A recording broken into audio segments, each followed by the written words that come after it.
is any attempt by former members to abrogate to themselves part of the history of the ANC, and in so doing, to misrepresent to the public that they remain part of the ANC, or that they are associated with it, or that a vote for them is in some shape or form a vote for the ANC or to fix the ANC. And that is what this case is about in truth. It is not a case, no attempt has been made, in fact, to prove that the ANC has a reputation in the ANC. Of course it does, but that is not what our case is about. Our case is not saying that when a voter walks into a ballot box and sees ANC with its logo at the top of the ballot papers, and much further down Mkhonto Sizwe with its logo, that they will say that those two look the same. That's not our case. We are not saying that African National Congress sounds like Mkhonto Sizwe. That's not our case. Our case is that Mkhonto Sizwe is historically, indelibly associated with the ANC. And a political party that calls itself Mkhonto Sizwe, simply by doing so, draws a link or an association with the ANC such that they will believe that while they continue to vote for a party called Mkhonto Sizwe, they are in fact voting for the real ANC, or the ANC as they always knew it, or that this party is associated with it. And that is the misrepresentation which we seek to guard against in the passing off action. So there is, your Lordship will have noted that nowhere in the papers is there any direct comparison between ANC and Mkhonto Sizwe. The comparison we draw is, where does the goodwill vest? What is the goodwill that we are seeking to assert or protect by way of this application? And that vests in the name Mkhonto Sizwe. Your Lordship will be required to decide whether the ANC has a proprietary right in that goodwill, and if it does, whether that goodwill is being infringed upon through the actions of the Mkhonto Sizwe as I have described. That's the passing off case.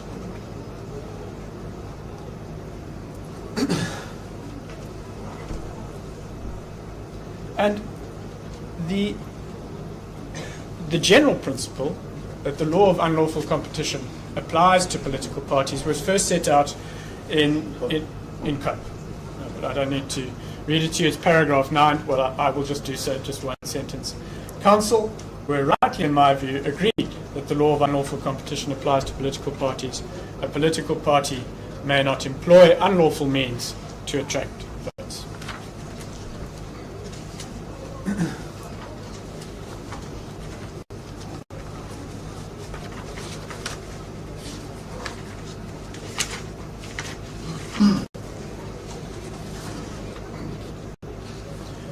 Before I deal in more detail with the separate requirements of the trademark case and the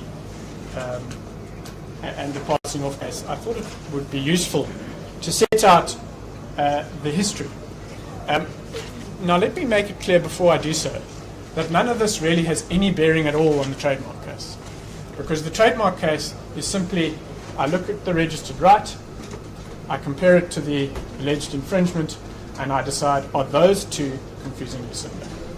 So the history has a very, very limited role to play in the context of the trademark case. My learned friend may no doubt disagree, but certainly that is our submission to your Lordship.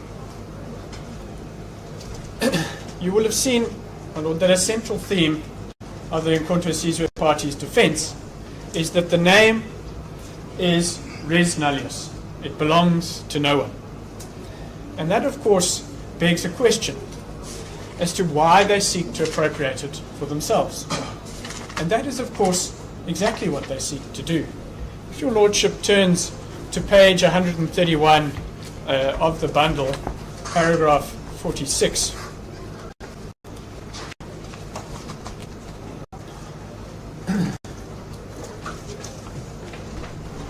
Mr. Kumalo says in terms, page 131, paragraph 46.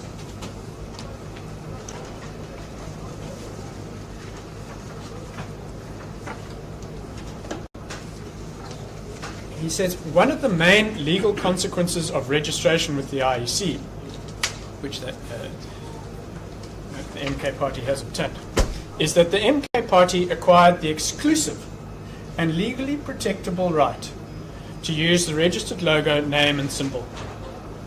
In other words, they now claim an exclusive right in the registered logo, which is a warrior with the spear. The name in contour Sizwe, I'm not sure what the symbol refers to. But it is extraordinary that a party, or a respondent comes before you and in one breath says that the name in contour Sizwe is res nullius, but in the same breath says they have an exclusive right to use it. So their case is at war with itself. But ultimately that is an aside, because there is no merit in the denial that the goodwill vests in the name in contour Sizwe vests in the ANC. The facts show indisputably that Nkonto Sizwe is inextricably linked and indelibly associated with the ANC. It was started by the ANC. It was always subject to the oversight and instruction of the ANC, and ultimately, and only recently, disbanded by the ANC. And that is another contradiction which you will see in the MK's papers. They accept and stated repeatedly that the ANC disbanded the MK, the Nkonto Sizwe. But how can they in the same breath claim that the ANC didn't control the MK? If it disbanded it, only the party that controls an organization can disband it. They accept that the ANC disbanded Nkonto Sizwe, but yet they claim, on some basis not entirely clear, that the ANC does not own the goodwill in the Nkonto Sizwe market. Now, of course, it's not possible in a hearing such as this to recount its entire history, but it suffices for me to refer you to a few critical milestones. The first,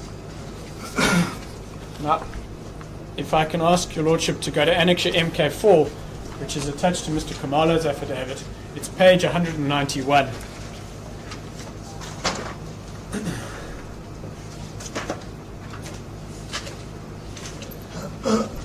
This is the chapter in which Mr. Mandela, President Mandela, describes the formation and the events that led to the formation of the armed struggle under the Nkonto Sizwe mark.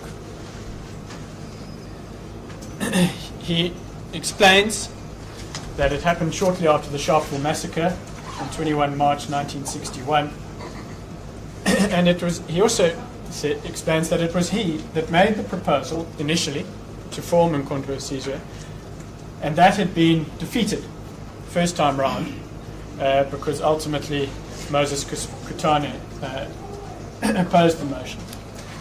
He then explains that after a private meeting with Kutane, he went before the working committee again. And the part I want to read to you is on page 194 of the record, which is 260 of the book. It's in the last two paragraphs. I apologize, I've gone to the... They went to the working committee, they approved it, and then it went to the executive committee, a meeting held in Durban, where again it met resistance, but ultimately passed. And that is then when he says, the National Executive formally endorsed the preliminary decision of the working committee. The chief and others suggested that we should treat this new resolution. It's the penultimate paragraph. It's about 2/3 of the way down the 194. He did not want to jeopardize the legality of our unbanned allies. And that's important, sorry. Part of the reason for the initial secrecy is obviously some of the allies, the ANC's allies, had not yet been banned, and they didn't want to announce that a resort to violence, that they decided to take up an armed struggle and risk the unbanned allies becoming banned. His idea was that a military movement should be a separate and independent organ, linked to the ANC and under the overall control of the ANC, but fundamentally autonomous. And that is the position, and there are two important elements of it. First is the link to the ANC, and the second is under the control of the ANC. And that is why we submit that the goodwill that vests in the Umkhonto Sizwe name and mark vests in the ANC, because it was the organization that always exercised control over the actions of Umkhonto Sizwe, and it was the party that ultimately took responsibility for it. The MK party relies on the fact that the ANC then sought the approval of the Congresses, being the Indian Congress, the Coloured People's Congress, the SA Congress of Trade Unions, and the Congress of Democrats. That it did so is not in dispute, but none of them, those organisations, have been shown to have exercised control over the activities of the MK, or funded it, or to have taken responsibility for its actions at the Truth and Reconciliation Commission, for example. Nor has it been shown that the people of this country came to associate the MK as being the military wing of the Indian Congress, for example. The ANC did all of those things, including at the TLC. So the fact that approval was sought does not change the fact that it was the ANC that formed and always controlled Umkhonto Sizwe, and that there is an indelible link between MK and the ANC in the minds of the South African public. The goodwill resides in the ANC, and it's not in its struggle partners. From there, my Lord, if I could ask you to turn to page 17 of the bundle, which is in the founding affidavit.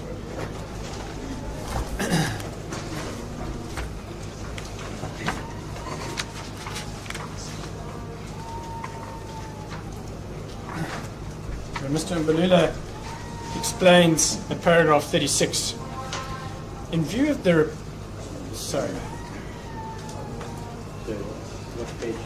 page 17.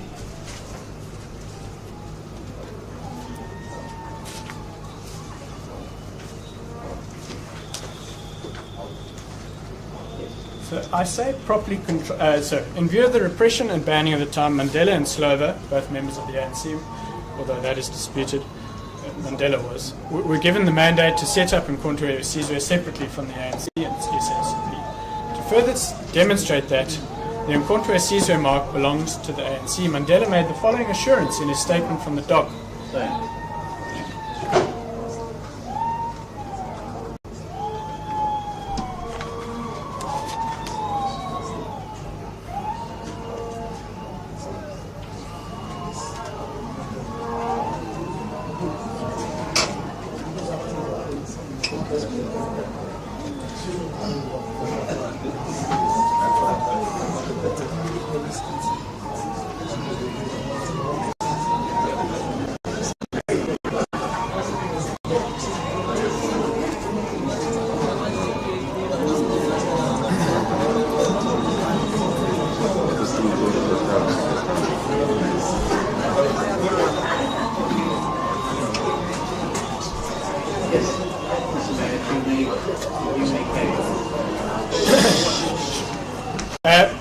Yes.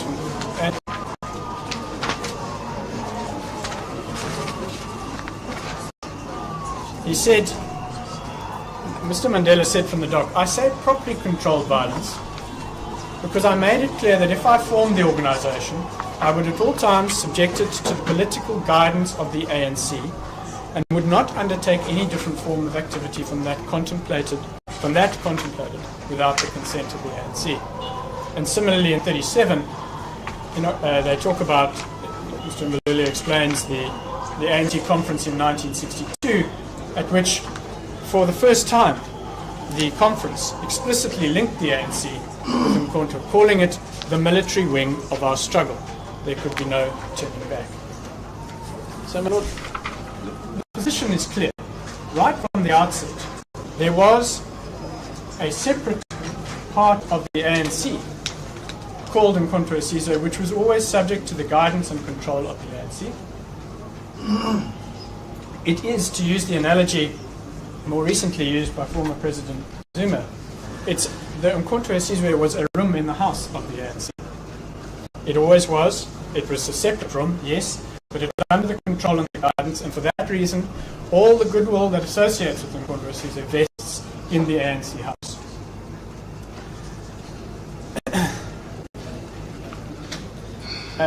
It is suggested by my learned, by Mr. Kumalo at page 121 of his.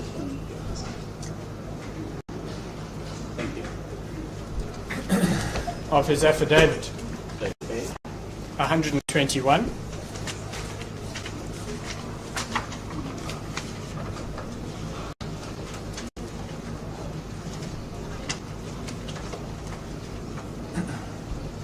It suggested that during this time, when the ANC was banned, and it was only unbanned in 1990 by the time of the two decisions referred to, what they say is, in the second sentence, the time between the unbanning and the formation of, as well as the actual end of Umkhonto weSizwe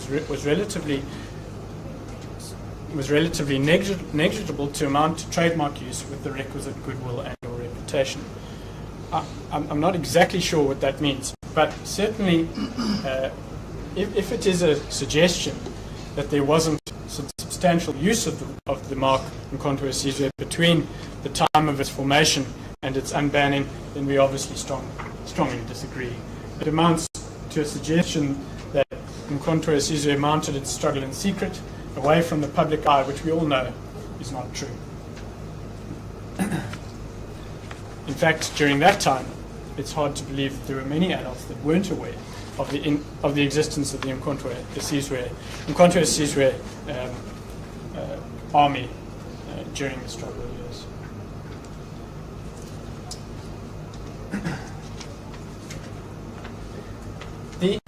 Although the respondent seeks at times to suggest that the ANC has no right in the goodwill that vests in the name, they do make a number of important concessions, and I just wanted to highlight some of those.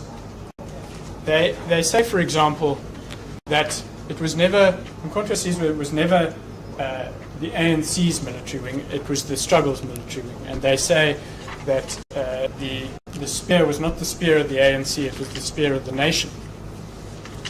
But before these legal proceedings started, former President Zuma, in his speech on the 20th of December, if I can ask you, my Lord, to go to page 172. This is President Zuma's address to the nation at the Ipoleng Center in Soweto on the 16th of December 2023. And it was at this speech, during this speech, that he announced that he would be voting for the MK party. And he said at page 175, this is attached to the respondent's papers, of course, he said in the second paragraph, "I have been a member of the ANC Youth League. I have also been trusted to hold a number of positions throughout the period of my membership. I have also served in the military wing of the ANC, Umkhonto weSizwe." So that is from the mouth of the former president, who was himself a commander of Umkhonto weSizwe during his time within the ANC, and has personal knowledge of the facts. And he says in terms that Umkhonto weSizwe was the military wing of the ANC, and it is not therefore clear to me on what basis the party can now come before you and contend otherwise.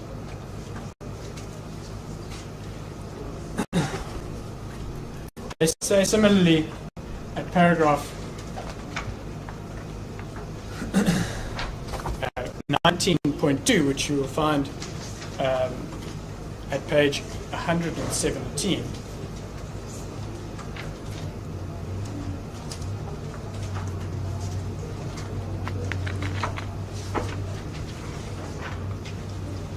It says, with specific reference to the name, it is common cause that the ANC abandoned the armed struggle in 1991 and subsequently disbanded its Umkhonto weSizwe in December 1993 at a formal ceremony held in Johannesburg. Well, in order to disband Umkhonto Sizwe, Umkhonto Sizwe, it must have had full control over it. And they seem to accept that. They then go on in paragraph 19.3 to say, to complete the act of abandonment, the ANC formed Umkhonto Sizwe Military Veterans Association, the MKMVA, as a new entity to replace Umkhonto Sizwe, previously associated with it. Now, I'm going to deal with abandonment in a little more detail later, but how it can be said that an act of abandonment to the goodwill in the name Umkhonto Sizwe takes place when you form an organization with that name included in it, I simply don't follow. It's exactly the opposite. You're not abandoning your goodwill, your rights in the name Umkhonto Sizwe when you form Umkhonto Sizwe Military Veterans Association. You're doing exactly the opposite. You are fortifying your rights. You are increasing your rights because the name continues, now in the form of the Military Veterans Association in a new era, in a new democracy. So it's frankly self-defeating, that statement, on the whole point of abandonment. And then finally, at paragraph 19.16, which is on page 121.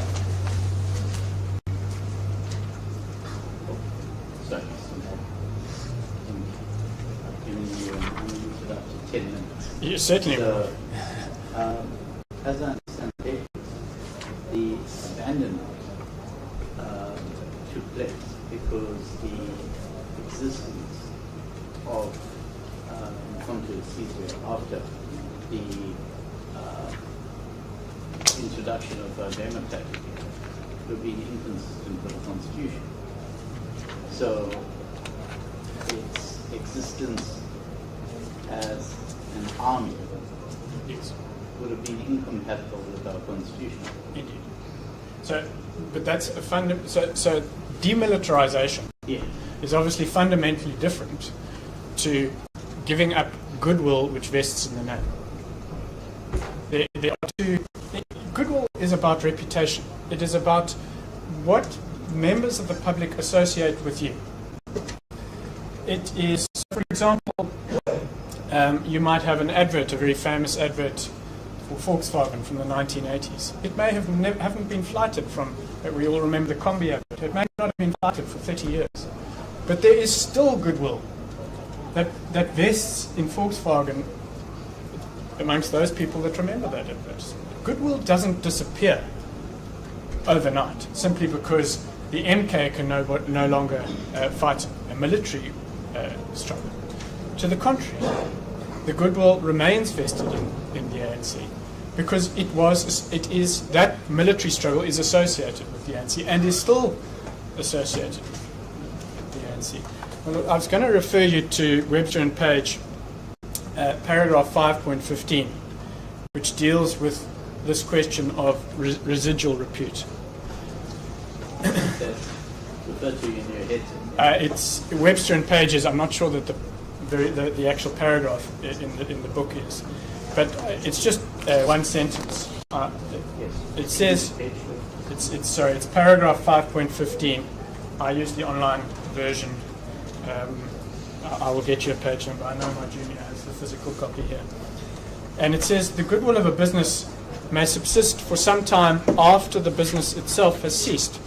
And in such case, the use by others of any name attached to such goodwill will be restrained during that period. It's a question of fact and degree at what point the goodwill can be said to have ceased to exist. And our case is twofold. Firstly, the ANC may have demilitarized Umkhonto Sizwe in 1994, but it never stopped using the name Umkhonto Sizwe. In fact, it formed the organization, and I've read it to you from the respondents' papers, Umkhonto Sizwe Military Veterans Association, with the result that there was continued use of the name and brand Umkhonto Sizwe in this country until relatively recently. I think it was 2017 that the Military Veterans Association was ultimately disbanded.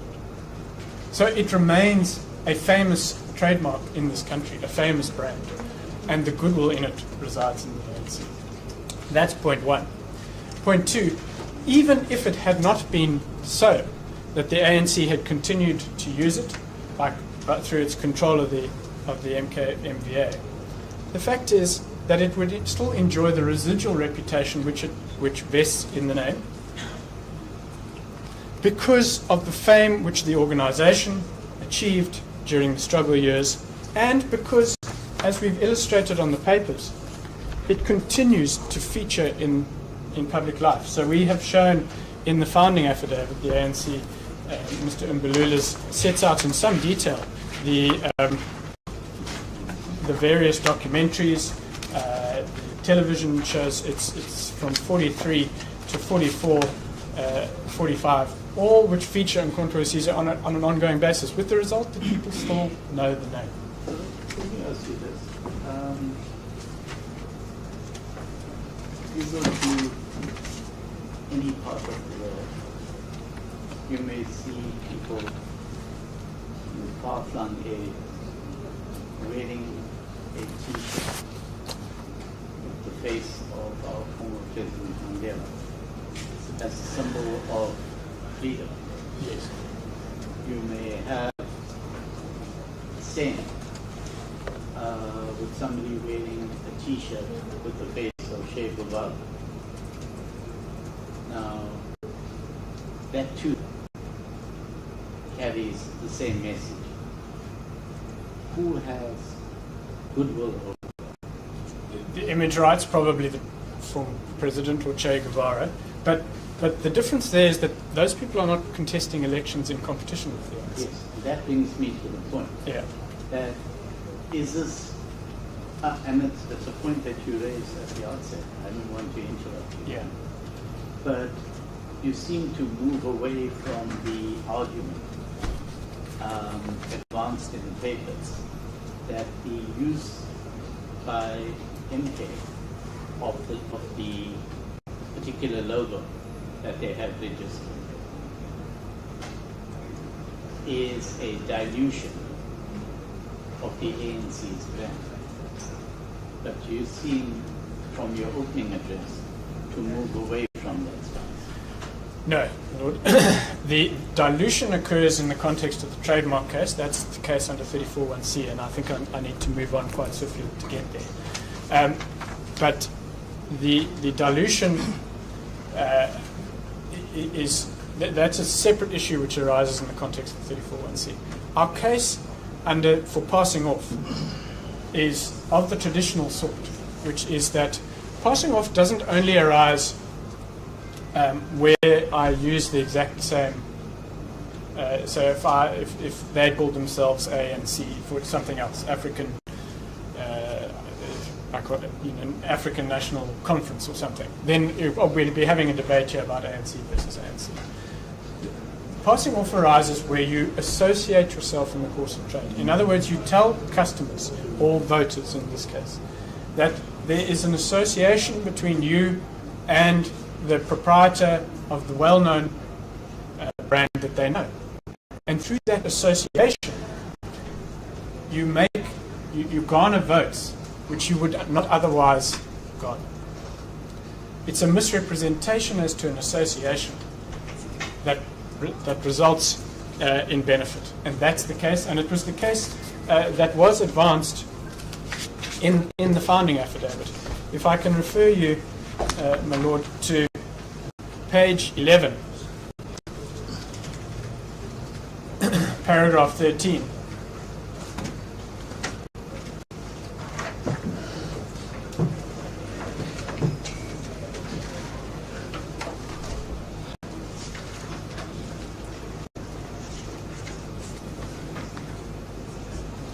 It says, this is Mr. Mbulula, on 26 December 2023, Bolani Kumalo, that's one of the founders of the MK party, stated that his party, or maybe their founder, stated that his party and the ANC's Nkonto Sizwe are all under one Nkonto. While I'm not clear as to the meaning of this Nkonto he's referring to, I can confirm that the ANC's Nkonto Sizwe has no relation and or connection with the first respondent. To suggest that they are under one contour is a blatant lie.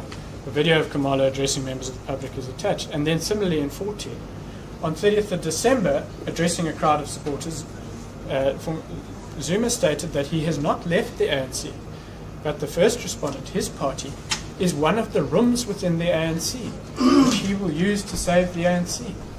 That's the association. That's the case. So those are the utterances as opposed to any passing of use of the logo.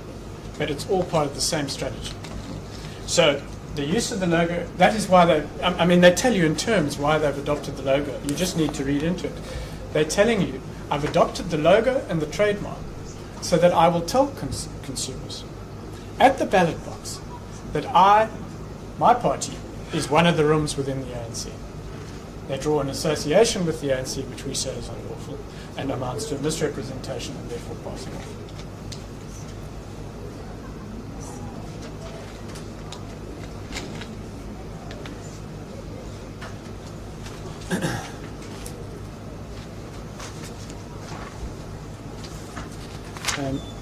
If I can then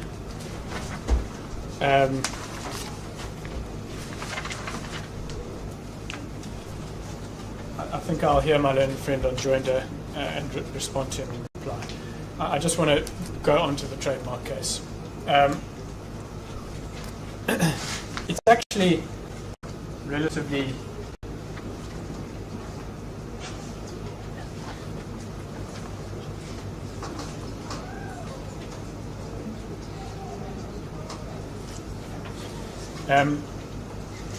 the trademark case is relatively straightforward. It's brought in terms of section 34.1a and 34.1c. That's it, page 9. Yes. So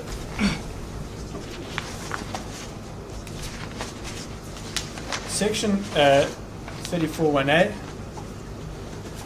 provides that the proprietor of a registered trademark can prevent the use by any other third party or by a third party of a mark which is identical to or so similar to the registered mark and which is used in relation to the same services, such as to be likely to give rise to deception or confusion.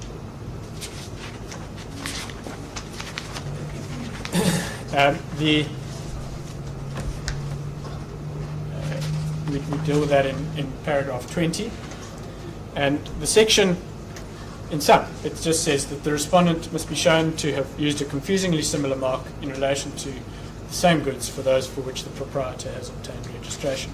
Now, the trademarks which you are required to compare, my lord, are also in our heads at page, I think it's at the, I'll get to those now, sorry. Let me deal first with the legal principles. Those are very well established. They dealt with from paragraph 26. And what it requires you to do is compare the two marks. So that's the mark as registered with the mark which is being used. You must compare the way they look, the way they sound, which is less relevant in this case, and their meaning. You must transport yourself to the shoes of the ordinary person, in this case, that's the shoes of the average voter. And that person is someone with average intelligence, and they are making decisions with ordinary caution. You compare the marks side by side and separately, and you have due regard to their dominant elements. So, if I could ask you to pause there for a minute. Yes. Can you show me where in the paper would the mark of the ANC and the mark of the party? Yes. Party. Yes. So that's, and if I understand the difference is that the mark itself is not what would appear on the ballot paper, the ANC. Correct. And that's pursuant to my request to council to provide me with what would appear on the ballot paper. Because would I be correct that when the reasonably intelligent voter makes his or her way to cast their vote,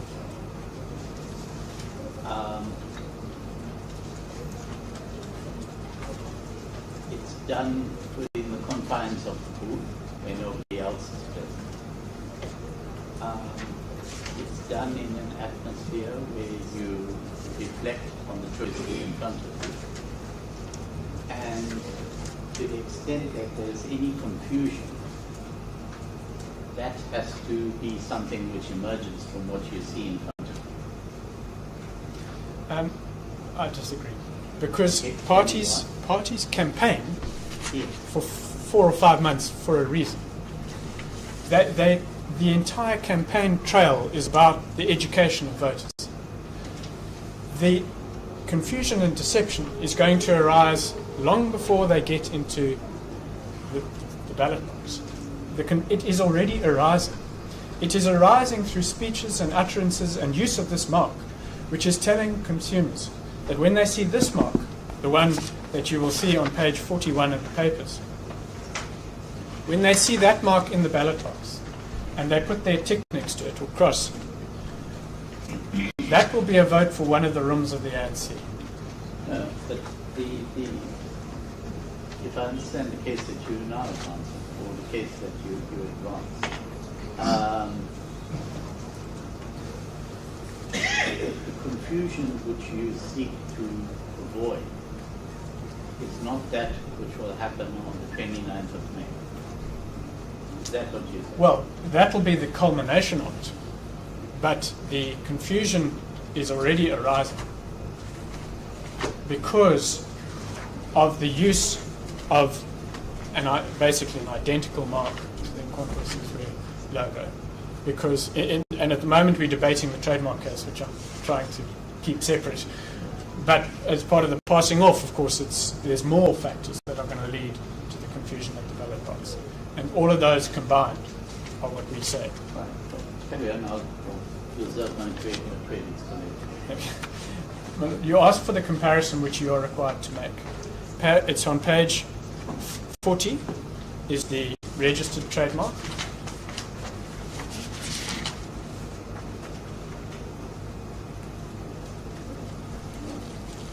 And on page 41 is the infringing mark. I really have to stress this given your questioning on me. The comparison as to confusing similarity for a trademark case is a simple comparison of two trademarks. You have got to say to yourself, is the logo on page 40 confusingly similar to the logo on page 41? And with respect, it's hard to see how one can find otherwise. It is virtually identical. It is a warrior holding a spear. The spear is identical. The headgear of the man, in fact, the whole head is identical. The foot positioning, the leg positioning is identical. The garment around his midriff is identical. The only difference is the position of the spear. They are confusingly similar marks. Wouldn't a distinctive difference be that the image that appears, the logo that appears at page 40, is not placed against a backdrop or against the background of a green colored circle? So let me be clear. There is no. The ANC's mark is not registered in any particular color, so you can assume, because that is what trademark requires, they can use that mark in any color scheme they like. So it might be that So the color is irrelevant because the ANC is notionally entitled to use its mark in any way, color it likes. It has registered the man with the warrior, and the fact that there's a device with the words Umkhonto Sizwe in green, which is of course one of the ANC's colours, serves in our submission only to exacerbate the likelihood of confusion, because the warrior is a well-known mark in itself, and Sorry, but green isn't solely synonymous with the ANC. No, I'm not saying that. I'm saying that it's not distinguishing. Common colour is in the rest of that. Of course. But I'm saying that the colour green doesn't distinguish for that exact reason. It's a common colour. So the fact that they've added green, that doesn't help anybody. And let's say they added yellow to the back. It wouldn't help distinguish their mark from ours. It's a point against the MK, because they've adopted a common colour and therefore not a distinguishing colour. And what would constitute that distinguishing colour? Well, there isn't I don't think there is a colour that could distinguish. The marks are so similar. The logos are so similar. And they've used Umkhonto Sizwe around the outside of which serves only to exacerbate the confusion. So we submit that when you compare the two marks, it is clear that there is confusion. I've also been reminded that there are occasions, and it is in our papers, that they use the mark, as you see it on page 41, they also use it without the green background and without Umkhonto Sizwe and MK on it. I'll ask for a reference for that, but it doesn't take away from our principal submission, which is that these two marks are far too close. They've adopted it for a reason, and they are plainly two people comparing these marks will confuse them and will believe that they emanate from the same source. And that's what trademark law is there to protect. I'm sorry, Mr. Mayor. Yes. Before you go on, the registration itself of the mark, where do I find that? It's annexure. With the register. It's annexure FA5, page 73.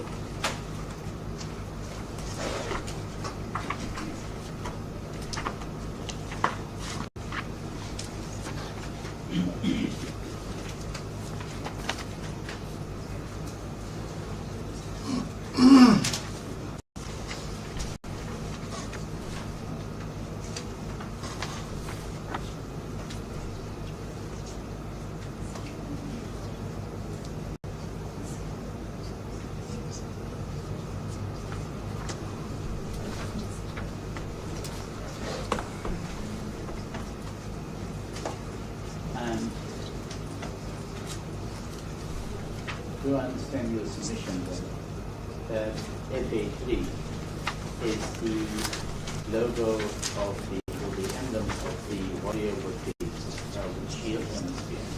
Yep. FA5 on page 73. Yes. Yes. And there's no reference to colour at all. Correct. Which means that the ANC is not limited as to the colour scheme in which it can use its mark.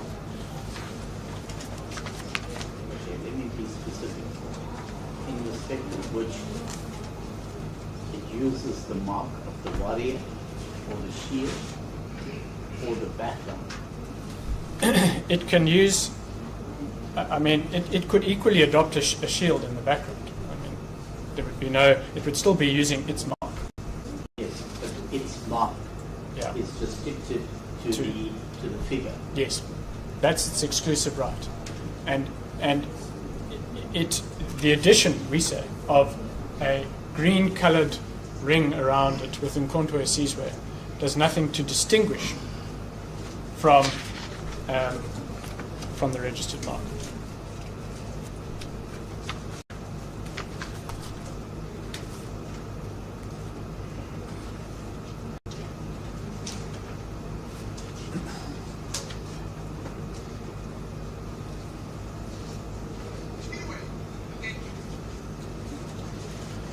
So we say that it is a confusingly similar mark that is being used. It is used, as we've said on occasion, without the.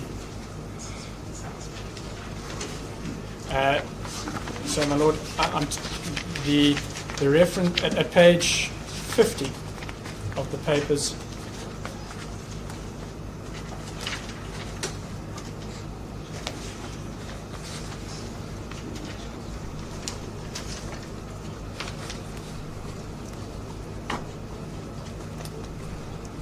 Sorry, apparently it's in the video at page 50, where they use the the warrior with the spear without the background.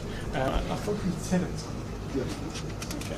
And we've said that, again, I'll get you the reference, but we have said that in the papers too. So they don't always use it with that green background. And that actually just illustrates the point that I made, that it's not the dominant or important feature of their mark. What's important for them is the warrior that looks identical to the Encontro Sizwe warrior that was used for many, many years. I mean, one must ask yourself why they adopted that logo. I mean, of all the logos they could have, they adopted one which is, in all material respects, at least in the warrior, identical to the Encontro Sizwe warrior. I mean, they are trying to draw the link. There's no other reason to have done that. And it would be, with respect, the court ought to be slow to find that they are not achieving what they sought to achieve in the first place.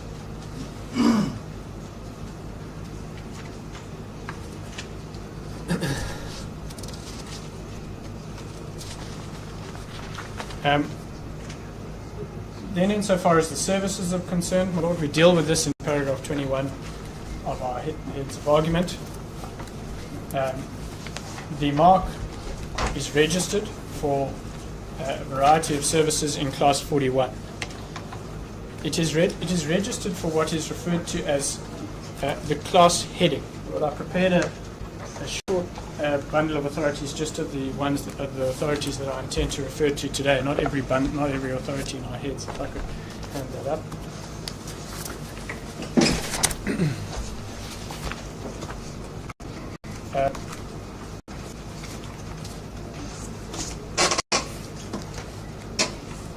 It's at page 25 of that bundle. I'm sorry, it's quite small. It's Take or the other way around. The other one that's take or. Mine's got marks in it. Sorry.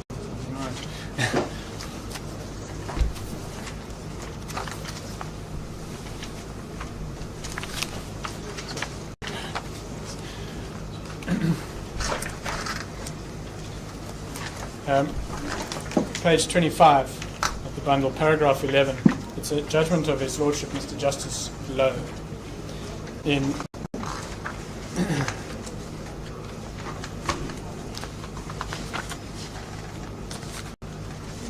Leonard Dingler versus Afroberg.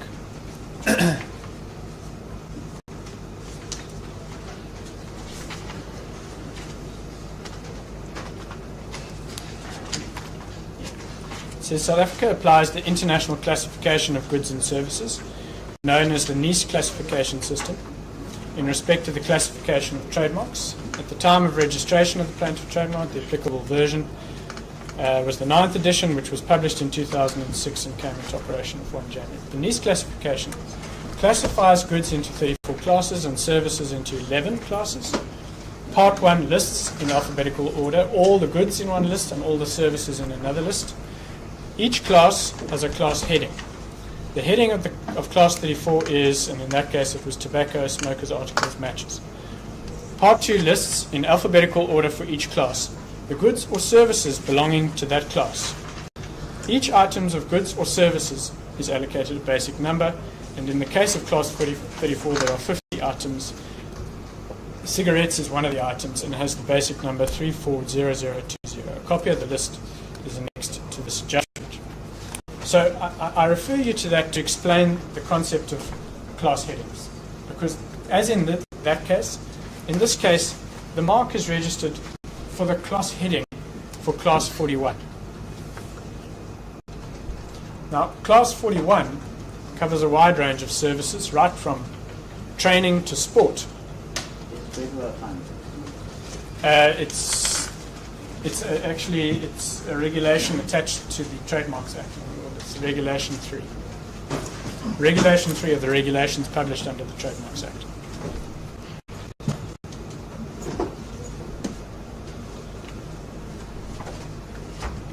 But what you will find there is in any event reproduced on the Trademark Registration Certificate FA5. That is the class heading which you will find for Class 41. The reason why I asked is that although Class 41 at page 73 on the registration reads education, entertainment, cultural activities, including legacy projects. Your heads go much further, and that's what I'm asking. Yes. Where do I find that itself? It's based on the, as I say, it's a matter of law. Those classifications are attached to the Trademarks Act's Schedule 3. And as to the meaning of and this particular goods that you referred to, well, those are available from the WIPO website, which is where the list comes from. And we've dealt with them. We've explained, we've given you links, my lord, in our heads as to where those come from.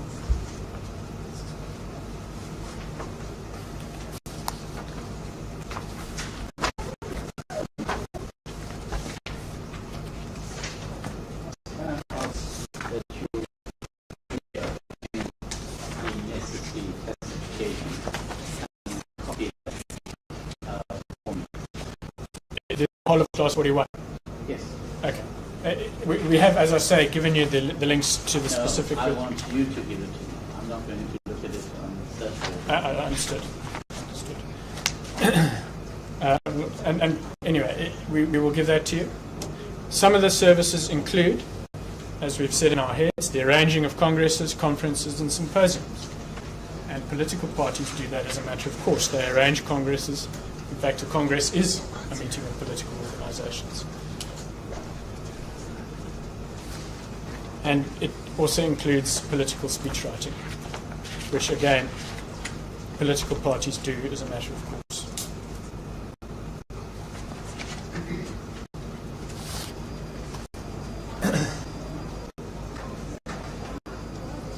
So, Class 41 is the class in which political party services such as these are registered, and those are the services for which in contrast where party will use their mark.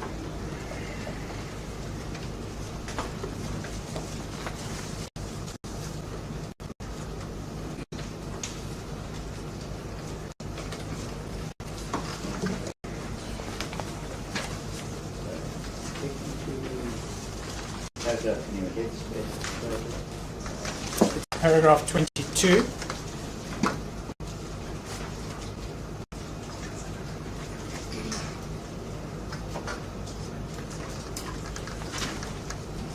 And 23. And then 24.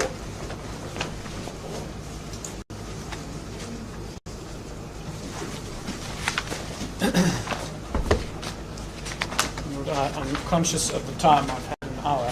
And I still need to give some time to my junior to deal with the points in limine to the extent necessary.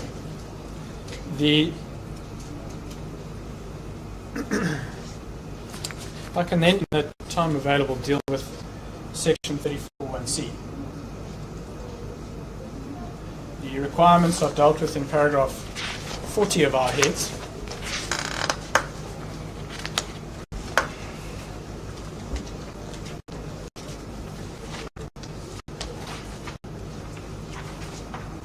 If I can ask you to look at page 19, sets them out. Now, it says the defendant must be shown to use a mark which is identical or similar to the plaintiff's registered mark. Now, similar there is not confusingly similar. There's a difference because you don't actually require confusion or deception under Section 34(c).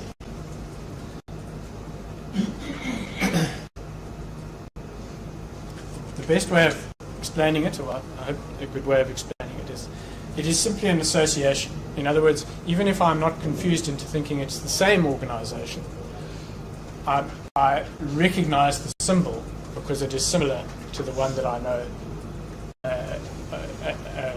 from historical use by the ANC. So you don't need to be confused. It is simply that you associate it, or you know that symbol, and it's similar because it's similar to the one that is well known.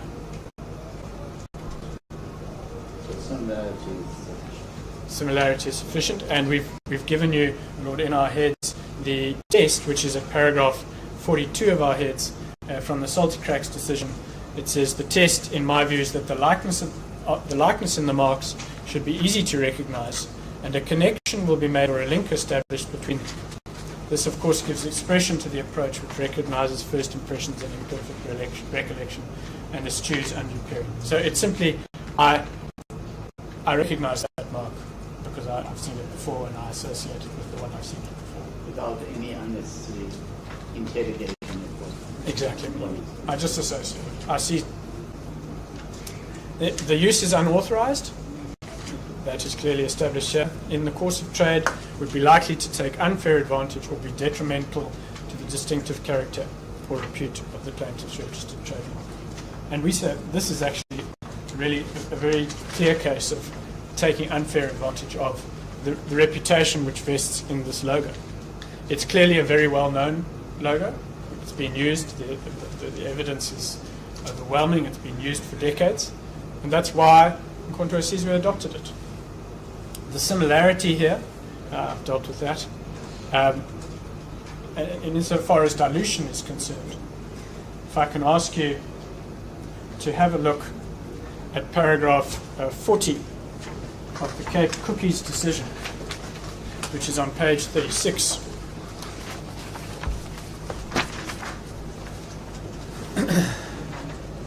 Of the bundle.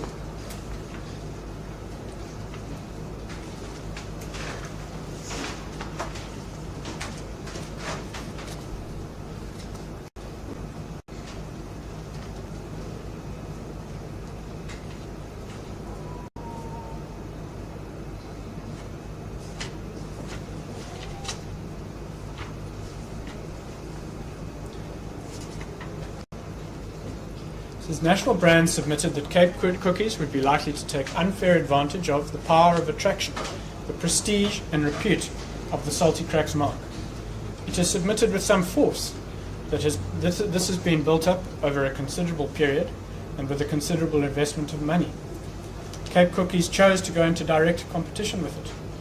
The use of the similar mark will enable Cape Cookies to ride on the coattails of National Brands as regards the well-established Salty Cracks mark without itself having to expend time and money to achieve an equally competitive position. It was submitted that this was why Cape Cookies chose a mark similar to Salty Cracks as opposed to a different mark, under which it could have traded without that advantage. Cape Cookies was challenged to produce its instructions to the advertising agency so as to negate this inference, but refused to do so on the grounds that they were confidential. Now, apart from this, if I understand, National Brands did the heavy lifting. Yes. And paid, I think it was something like 11 million yes. for advertising. Yeah. And in this case, the ANC has done the heavy lifting. Through years and years of struggle, it was the one who organized, took control of, took responsibility of the MK. It gave, it doesn't, of course, this is not a case about advertising, but certainly through its efforts and through the efforts of its people, it generated extensive goodwill in the name, in the logo, which is the subject of this trademark, with the result that people came to associate with it. Now, what MK seeks to do is exactly what Cape Cookies seeks to do, which is to ride on the coattails of the ANC's heritage and to ride all the way into Parliament. They don't want to. They don't have their own history or legacy, and so they're riding on the coattails of the ANC's history and legacy in order to achieve the same advantage which the ANC enjoys as a result of its history. And that's where the dilution of the value, the advertising value, the power of attraction, the prestige, the repute that vests in this mark is being diluted.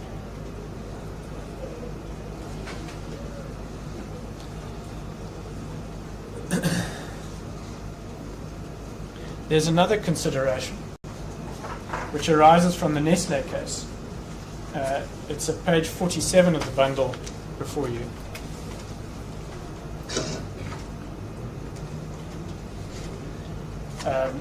Paragraph 52. I'm not going to read it to you, my lord, for time constraints. I'm just going to explain. Page 47, paragraph 52.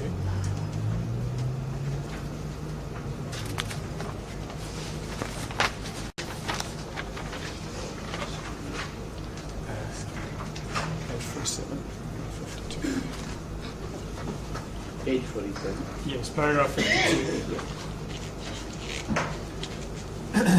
And what the court there found is the unfairness, because that was section 34(1)(c), arises not only on the riding on the coattails, which I've already addressed you, but also in this respect.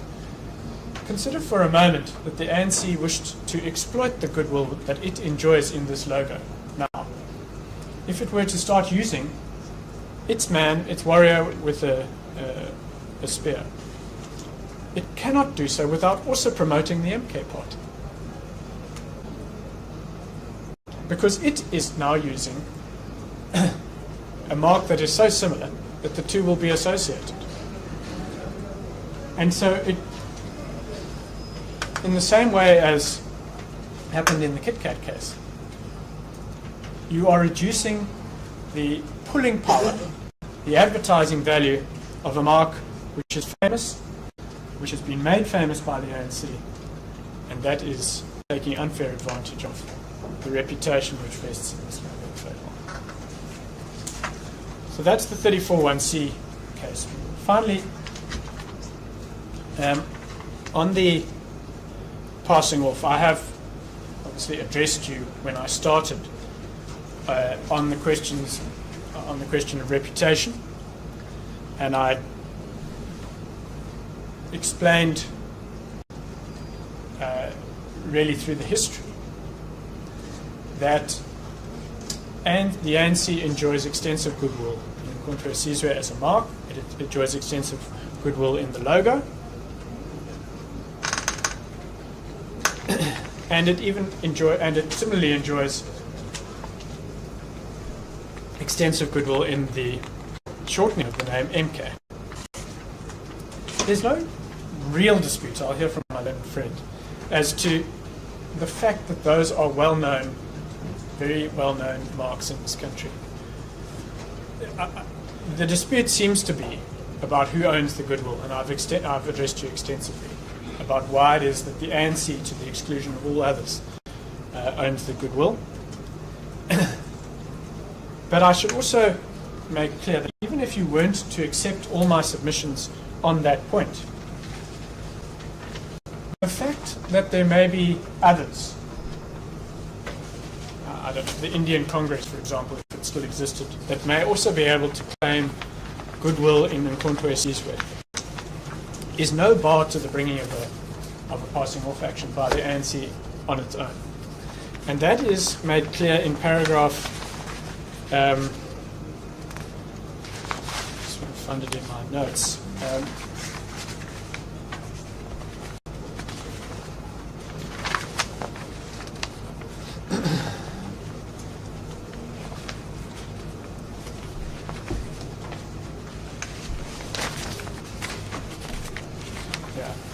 It's paragraph 5.13 of Webster and Page South African Law. Sorry, 15.13.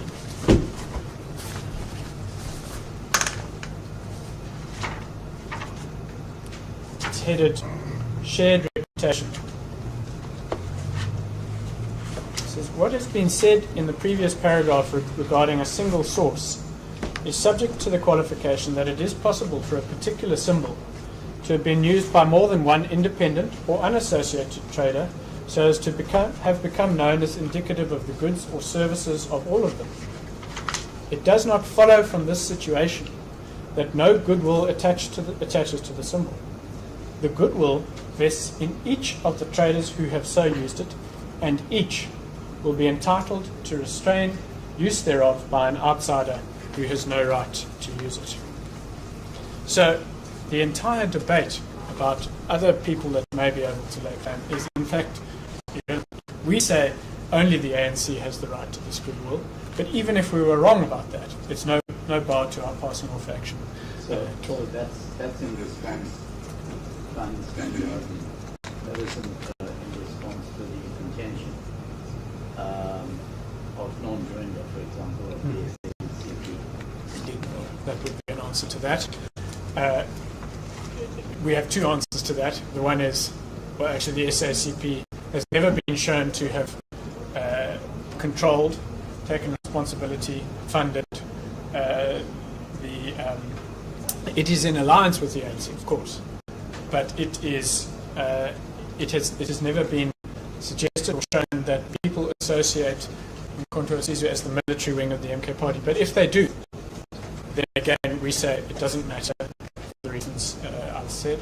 And in any event, as you know, the SSCP has filed an affidavit in these proceedings in which they say they have no. They follow the leader. They follow the lead of the ANC as the leader of the alliance. So there are two requirements for passing off. The first is proof of reputation, and we say we have established. I don't think there can be serious questions over it. We have established common law rights, reputation, goodwill in the name Mkhonto we Sizwe, in the name MK, in the logo, and that goodwill vests in us. And then the question is, well, is there a misrepresentation made by a rival trader? And I just want to go, please, because I think it's obviously critical given the questions that you've posed to me. If I can go to paragraph 55 of our heads on page 24.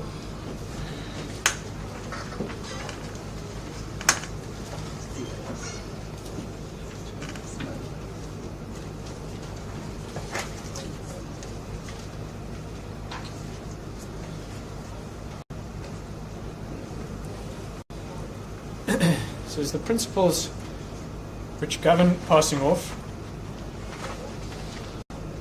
were restated by the Supreme Court of Appeal in Adidas versus Pepco. They are well established. In essence, passing off protects the trader, in this case a political party, against deception or confusion arising from a misrepresentation by a rival concerning a trade source or business connection of the rival's goods or services. In its classic form, it usually consists in A, will be the respondent in this case, representing, either expressly or impliedly, but almost invariably by the latter means, that the goods or services marketed by him emanate in the course of business from B. And then I want to stress, or that there is an association between such goods or services and the business conducted by B. And that last bit is really our case, that there is an association, that the adoption of these, the names and the logos will give rise to an association in the minds of customers, voters, between the provision of the services, the political services by the MK party and the ANC. And over the page, such conduct is treated by the law as wrongful because it results or is calculated to result in the improper filching of another's trade and or in the improper infringement of his goodwill and or causes injury to that other's trade reputation. And then we say in this case the matter concerns rival political parties and the misrepresentation arises because the public are likely to be confused into believing that there is an association between the two parties. The conduct of the first respondent is wrongful because it's an improper filching of the goodwill of the applicant. That's our case. And I've explained it, that it doesn't only happen at the ballot box. It is part of the process that is happening right now. It is the education of the voters. It is part of the entire strategy of the Mkhonto we Sizwe to make sure that they claim to be one of the rooms in the ANC house. They are going to fix the ANC. They are part of the same Nkonto, which conveys the same meaning.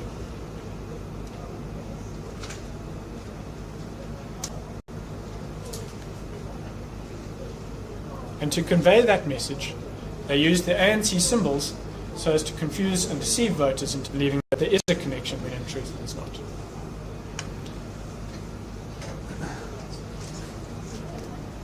Look, I've been an hour and 15. I'm going to leave 15 minutes to my junior to deal with the... Thank you.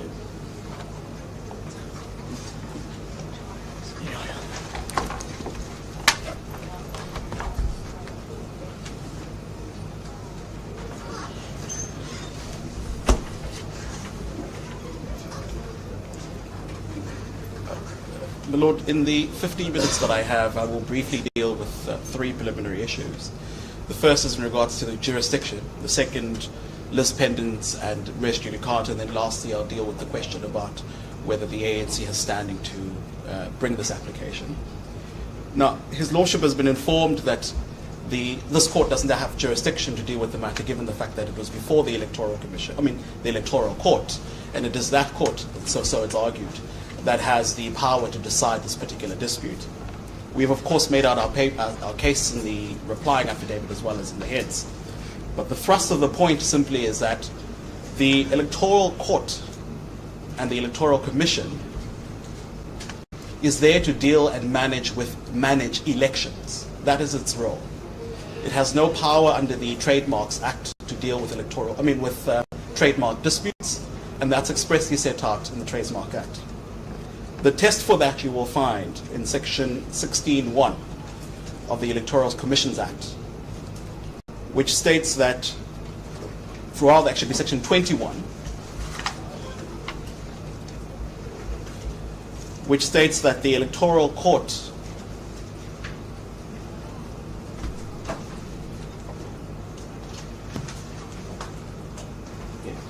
is empowered to review decisions of the Electoral Commission. Now the question becomes, which decisions are those? So you're looking at 21. 21 of the Electoral Commissions Act.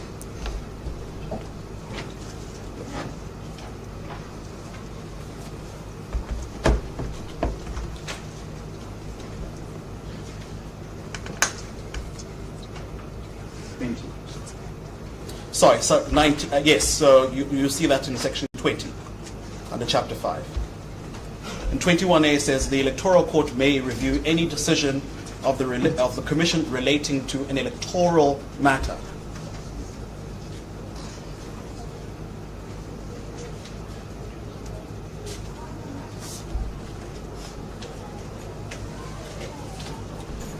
The question then becomes, what are those electoral matters that it refers to? And you will find the answer to that in sections 15 and 16 of the same Act. Section 15 starts off by saying, I'm sorry.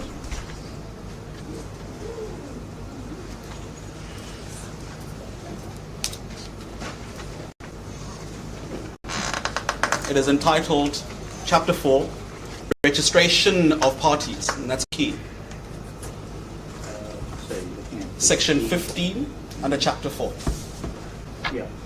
It says that registration of parties, and I'll to the importance of that later. And then it deals with the registration requirements. Are you looking at 15.1? 15.1, yes, my Lord.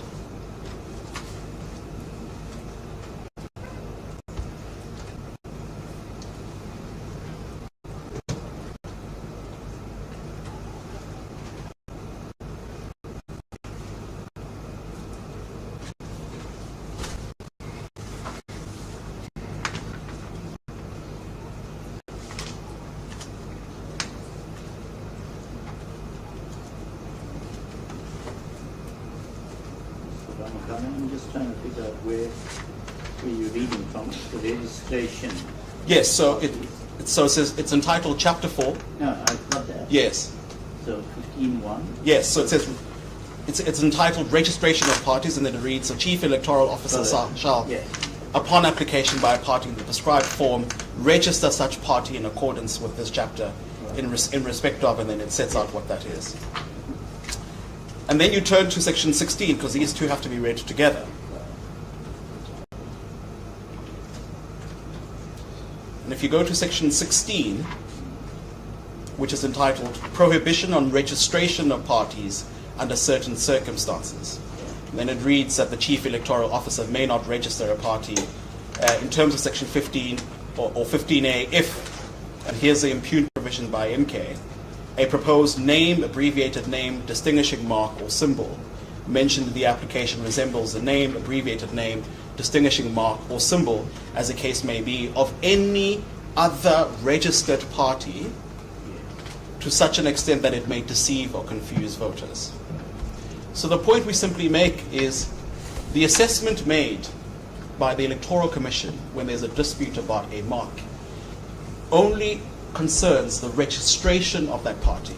It does not concern the lawful use of that particular mark by the party.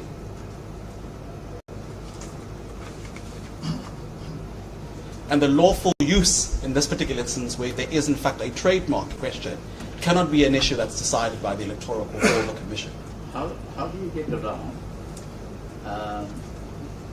16(1)(b), where it says the CEO of the IEC Yes. will not register a party if it has a distinguishing mark or symbol, as it is of any other registered party, Yes. to the extent that it may deceive or confuse. Yes. So let me put the question to you in the context that you've got a CEO and you accept that the Electoral Court and the Commission are specialist institutions dealing in electoral matters. So I would assume the CEO then has a full indication of the existing logos and marks used by other registered parties Yes. at the time when determining whether to grant registration, in this case, to the MK party. Yes. Yes. Now, in that context, the CEO decides, I will authorize the use Yes. of the logo. Where does that? So our answer to that is this, and the court hit the nail respectfully. And added into that mix is what the Constitutional Court says about CAT, that this court is at large to deal with all matters that it Yes. considers. Yes. Yes. Well, so respectfully, do we say the court has hit the nail in the head there? Because when the CEO sits of the Electoral Commission with a application by a new party to register as a political party, they do what section 16(1)(b) says, which is to compare that particular distinguishing mark with any other registered party. Registered party can only mean a political party in the context of the Electoral Commissions Yes. Act. And so, And we know that the ANC was registered well before him. absolutely. So that mark, its registration, Yes. was already before the Yes. IEC. Yes. And where I'm getting at is the exercise carried out by the IEC in granting authorization on the 15 and 16 is to the extent that we authorizing a mark which, in our view, doesn't lead to confusion.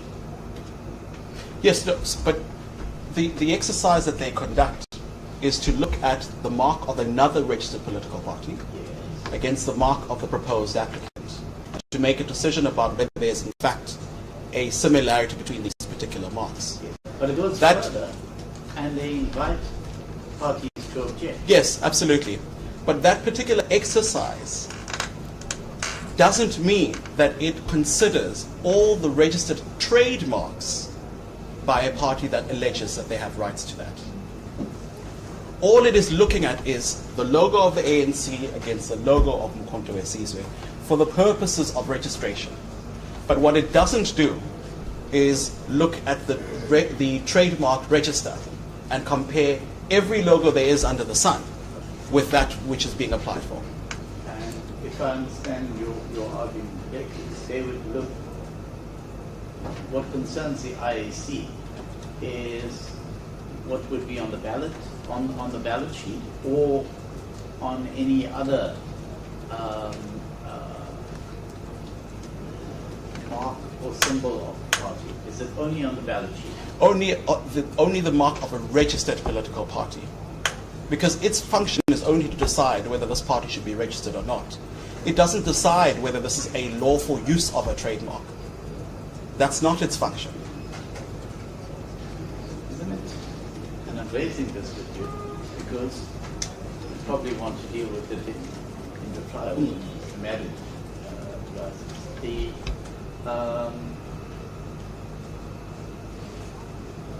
Isn't there a problem because the CEO has granted authorization for registration, and I accept what you say that the CEO wasn't concerned with trademarks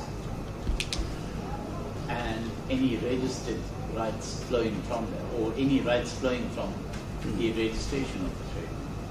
But to the extent that the CEO has granted the MK party authorization to use that logo, doesn't that constitute a problem? Because until that decision, that's a valid, one must accept that that's a valid decision. It hasn't been a sale. How does that decision, which remains valid, weigh up against what is being sought by through this court? Because effectively, the applicants are asking me to strike down what the CEO of the IAC has authorized the MK party. No, with respect. Well, that's yes. practically fair. So yes, I mean, what the respondents are in fact saying to you is, the CEO has made a decision that we are authorized to make use of this particular logo. If you grant the ANC the relief that they are seeking, the argument is that we would be prevented from being able to contest and to exercise our rights to political rights under Section 19. And that's the argument about lawfulness, etc. But the answer is no, because in fact the statute itself caters for such a situation. What it says in Section 16A is that it permits a party to change its name, logo, or abbreviated name. You'll see that in 16A of the Act. Sorry, 16? 16A. Big A.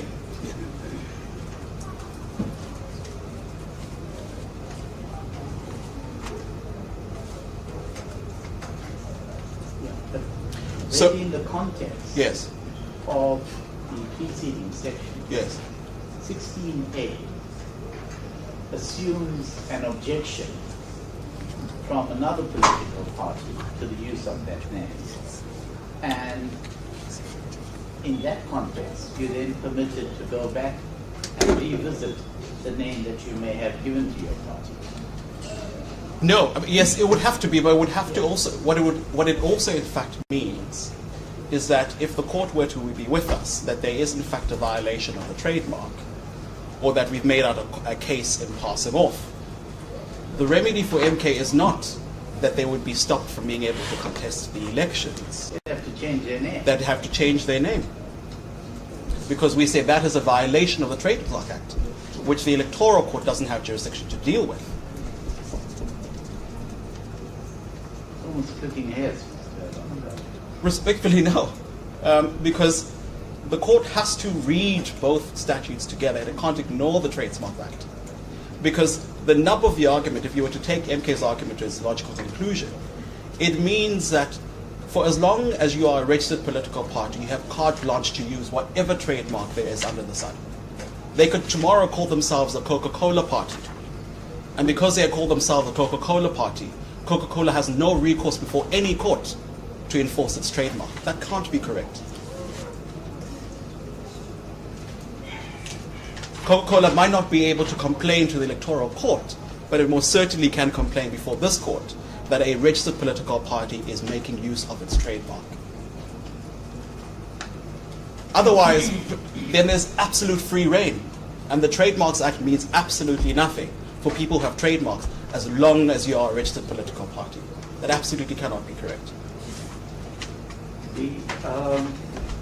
There was no attempt to review this decision. There was, and that review, as I understand, came to an end on the 24th of November. And the answer from the Electoral Commission was that the ANC didn't object and therefore had no standing to complain about the logo. But the ANC's answer, that's why it's in fact before this court, is, well, the Electoral Commission doesn't sit with the Registrar of Trademarks and looks at those. It only looks at similarity between its logo, the ANC, and the logo of the MK. What that doesn't mean is that the ANC cannot enforce its trademark before this court. What it does mean is that the logo of the ANC is not a logo which would, in relation to the logo used by MK, is that it would not deceive or confuse voters. Yes, and that's not the case we make out. Yes. So, and that's why you will find nowhere in the papers a comparison between the ANC logo on the one hand and the MK logo on the other. I think my leader has taken you through the arguments there. And so that's all that the inquiry is before the electoral. So the comparison then is not between the logo of the ANC, but rather the trademark of the ANC. Absolutely. And the logo of the MK. Absolutely. Yes. And that's the case that this court is here to decide.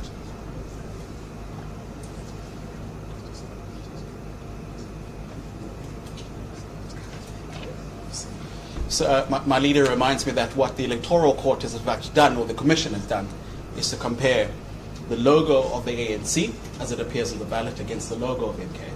But what it doesn't do is to compare the trademark of the ANC against the logo of MK. That's what this court is here to do.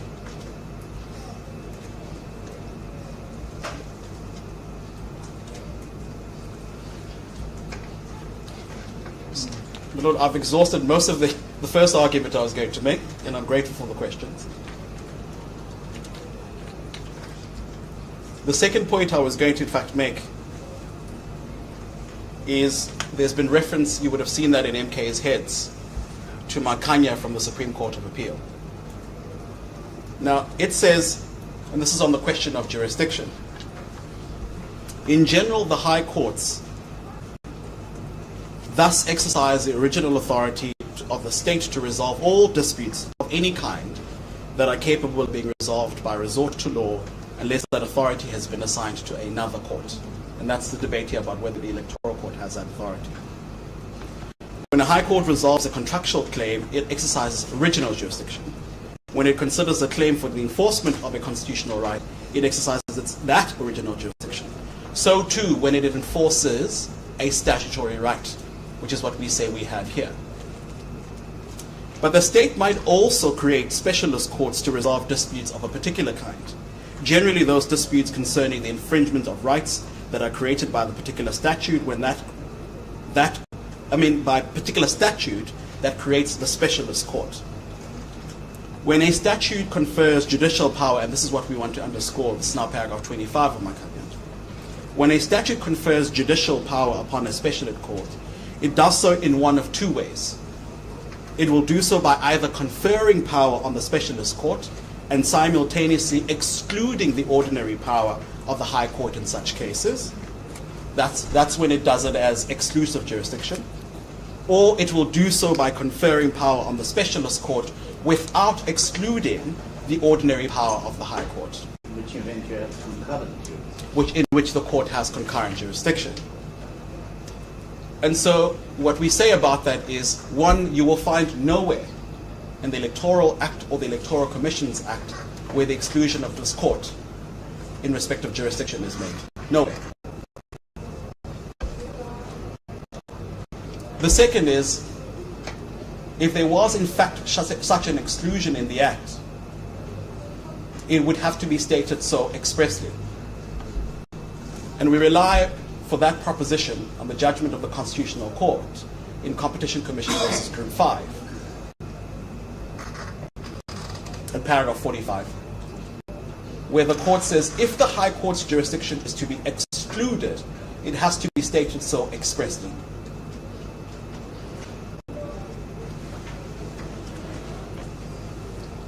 And that ties together with the argument we make, which is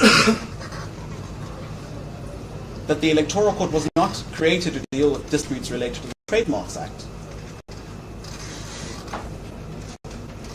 It only has the power to review decisions against the Commission in respect of registration of a political party. And then lastly, on this question about concurrent jurisdiction, it's in fact been recently dealt with by the Supreme Court of Appeal. It might be a judgment His Lordship is aware of, in Standard Bank versus Tobejani.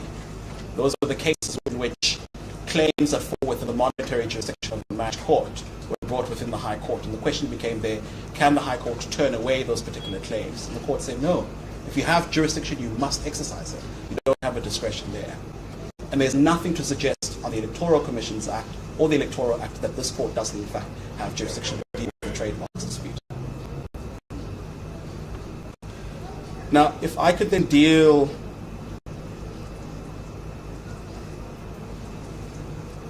with the issue regarding res judicata and lis pendens. We've said in our papers that res judicata is in respect of decisions of a court.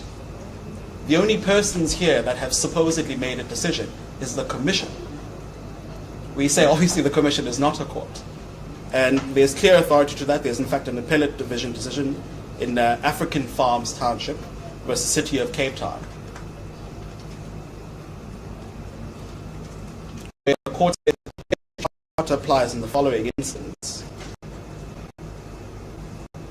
It says it's threefold, namely that a previous judgment was given in an action or an application by a competent court, two, between the same parties based on the same cause of action.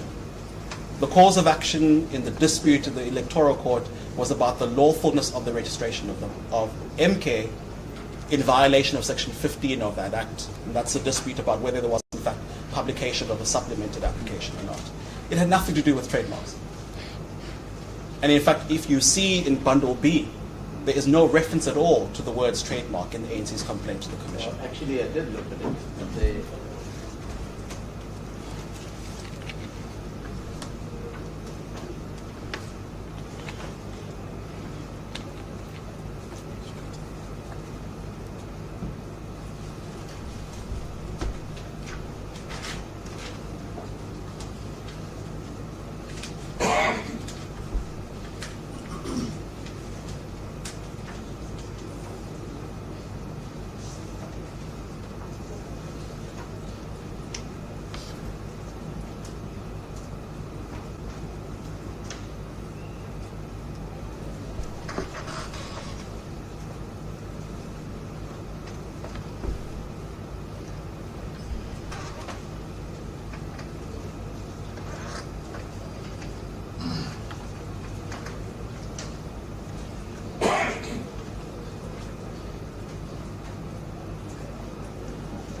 these are your papers in Bundle B, Mr. Ramaphosa.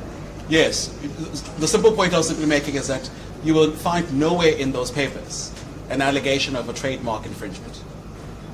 But there is obviously reference to the logo. There is, yes. But again, it goes back to the earlier debate we had. That exercise is not a test against the trademark. It's a test against the registered mark of the ANC on the ballot.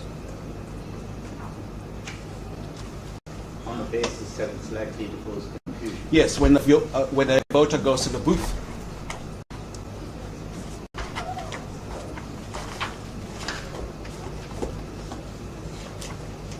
I did tell you that I went through the papers and I found that the word trademark is mentioned at page 22 of Bundle B.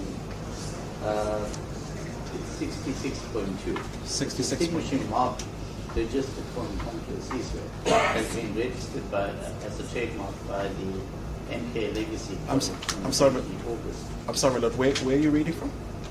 Page 22 of Bundle B. Paragraph 66.2. 22. 66.2. Yes. You have it? Distinguishing mark. Just a moment. My apologies, Lord.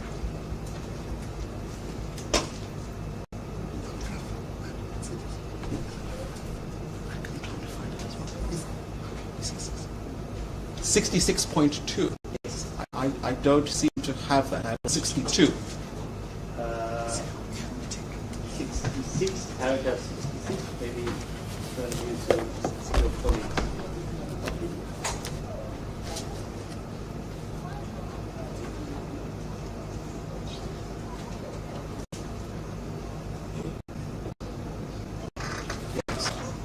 Yes. That's a paragraph that I Yes. marked Yes. as No. reference to the trademark. I accept that it's not squarely before the Commission, but it nonetheless is mentioned. Yes, I mean, I'm happy to accept that. The simple point is the Commission didn't decide the dispute in relation to the trademark. It might have been mentioned as way of background, but to simply say that the Commission was asked to decide the trademark dispute is simply not true. Lord, I'm mindful of time, and the Court has been very generous with me. If I could simply wrap up. I've made the point about res judicata. It's very clear in our law. It has to be a decision by a court. There's no court decision on this issue. And it wasn't an issue that was lis pendens before the electoral court, again because the court was not called to decide whether the MK logo violates the trademark of the ANC. It was about whether MK was lawfully registered in terms of Section 15. And then lastly on this question about standing, we make only 2 points. The first is that there's no application brought before you to declare the assignment made by by the legacy projects to the ANC to be declared unconstitutional or contra bono laws. Nowhere there. The second is, it seems a thrust of the complaint, and you will find that in MK's answering affidavit at page 130 of the papers, paragraphs 43 and 44.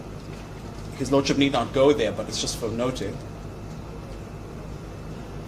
They say the assignment was not accompanied by a bona fide intention to transfer rights, but an ulterior purpose.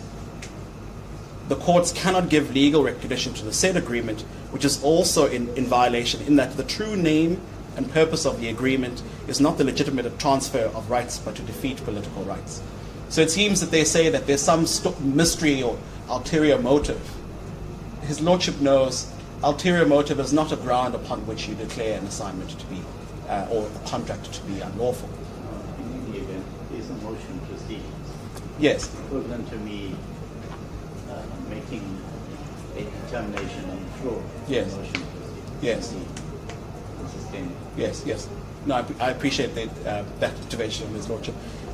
That's really the thrust of the point. You don't have that before you. A case is not in fact made out. In any event, to the extent that it is in fact made out, ulterior motive is not a basis upon which you strike down the contract. The test is set out clearly in Bidika and Barkes and in all of those judgments of the Constitutional Court.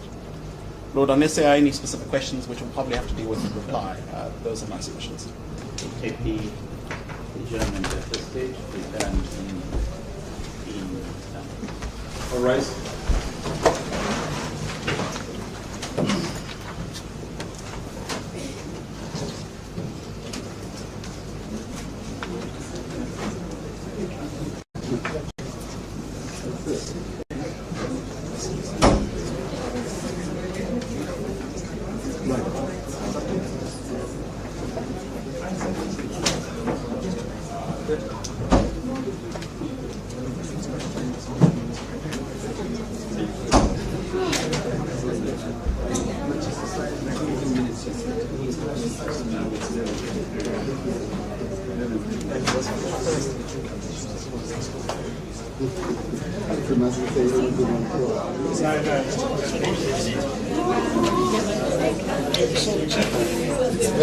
No.